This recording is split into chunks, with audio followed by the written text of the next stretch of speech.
Throughout human history, it's the lion who has been referred to as king of the beasts. But from what we know about the behavior of these big cats, it's actually the lioness who does most of the work, particularly hunting and feeding the pride. So perhaps we should be referring to these as queen of the beasts.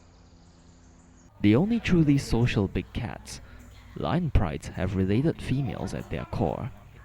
They are the ones who remain in the pride their whole lives, and, in a sense, really own the territory. One example of how tightly knit this sisterhood is lies in the fact that lionesses will readily suckle each other's cubs. Considering how precious a resource a mother's milk is, this level of cooperation is rare among mammals, even sisters. So, while the royal family retains its princesses, the young princes, upon reaching maturity like young Simba here, are chased out from the kingdom by their fathers. The ruling males tolerate no contenders for the throne, so these young bachelors lead a nomadic lifestyle, wandering between the territories of established prides. Often they form coalitions with other young males in the same boat. Such alliances are far more effective at taking over a pride and defending it from rivals. Upon a successful takeover, the new males know that they have at best 2 to 3 years of tenure before they get overthrown themselves. So, in order to sire cubs of their own as soon as possible, the simplest expedient is to kill the existing ones to bring the bereaved mothers into season so as to quickly establish their authority and lineage. A common complaint of tourists who blow thousands of dollars on an African safari is that the lions are always sleeping.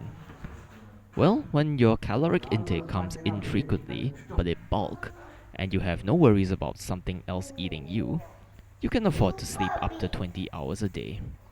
Besides, sleeping this much saves the lion's energy for the next hunt. Another reason that lions are typically seen sleeping is that they most often hunt at night, using the cover of darkness. Like a team of crack commandos, some lionesses infiltrate the herd to lie in ambush, while their comrades act as drivers, chasing the herd towards them. Not only does teamwork make hunting easier, but it does mean that injured members can benefit from the efforts of their fighting fit teammates. A pride is also better at defending their kills from their usual menaces, the local clan of hyenas.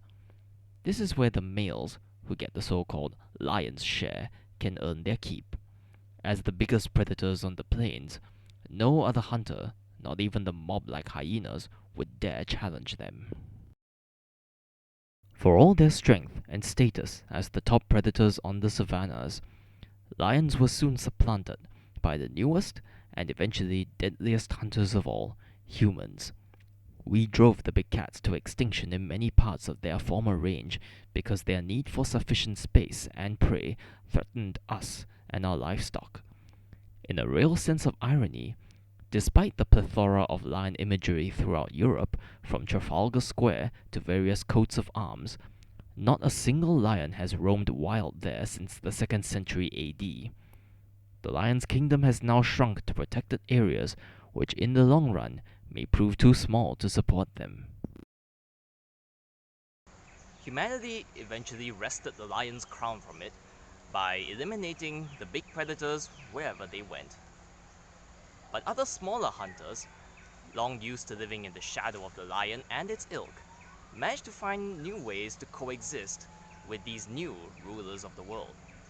And one of the most surprising of all, hopefully, we'll be able to spot in the next video.